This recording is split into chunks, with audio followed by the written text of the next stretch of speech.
తెలంగాణలో ఆంధ్ర వాళ్ళకున్న చిట్ట చివరి హోప్ పోయింది. ఇవాళ ఆంధ్రాలో ఉన్నటువంటి వాళ్ళు ఇక తేల్చుకోవాల్సింది తమ బిడ్డల భవిష్యత్తు కోసం సచ్చినట్టు ఆంధ్రాలోనే ఉండాలి, లేదా ప్రైవేట్ ఎడ్యుకేషన్ కోసం ఎక్కడికైనా పోవచ్చు. కానీ ఇతర రాష్ట్రాలలో కూడా ఇప్పుడు నీట్ అనేది మెడికల్ దేశవ్యాప్తంగా, అట్లాగే ఎంసెట్ అనే బదులుగా వచ్చినటువంటి ఏదైతే పరీక్షలు ఉన్నాయో ఈ రెండు కూడా ఇంజనీరింగు, ఇవి రెండు కూడా ఇప్పుడు దేశవ్యాప్త లెక్కల్లోకి వచ్చేసినాయి. కాబట్టి ఈ కోటాలే లెక్క. ఈ కోటాల లెక్కలో తెలంగాణలో మనం జీవిస్తున్నా సరే మన బిడ్డలకి అక్కడే పుట్టి ఉంటే అక్కడ వస్తుంది.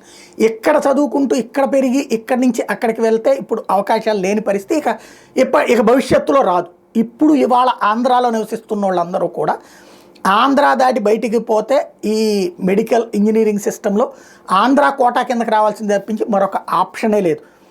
ఈ చిట్ట చివరి ఆంధ్ర ఆప్షన్ మిస్ అయిపోయినట్టే. తెలంగాణ విద్యాసంస్థలో కన్వీనర్ కోటా సీట్లని విద్యాసంస్థని తెలంగాణ విద్యార్థులకే దక్కబోతున్నాయి. గత 10 ఏళ్ళుగా అమలవుతున్న 15% అన్రిజర్వ్డ్ కోటాకి రాష్ట్ర ప్రభుత్వం సవరణలు చేస్తూ ఒక జీవో జారీ చేసింది. దీని మీద ఒక కమిటీ వేసేసి ఆ కమిటీ ఇచ్చిన నివేదిక పేరుతో చేసేసింది. వాస్తవంగా అది అంతకుముందు రాష్ట్రపతి ఉత్తర్వుల ప్రకారం వచ్చింది. ఇప్పుడు మళ్ళీ రాష్ట్రపతి ఉత్తర్వులు ఇవ్వలేదు కాబట్టి, జీవోనే కాబట్టి చెల్లదు అని కొంతమంది ఆంధ్ర వాళ్ళు వాదిస్తున్నా సరే అక్కడ ఆ ప్రభుత్వం మొండిగా ఉంటే ఇంతకుముందు కేసీఆర్ టైంలో ఏం చేయగలిగాం మనం?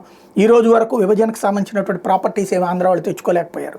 అట్లాగే నడుస్తుంది. కాబట్టి ఇక హోప్ కూడా కోల్పోవడమే. ఇక చావోరేవో ఇక్కడ మనం మంచిని పెంచుకుని డెవలప్మెంట్ వైపుకి వెళ్ళి అదే సందర్భంలో తప్పుడు రాజకీయాల బారిన పడకుండా ఉంటే బాగుంటాం. లేదంటే మన కర్మ ఇక ఎక్కడ బ్రతకాలన్నది ఆలోచించుకోవాల్సి ఉంటుంది.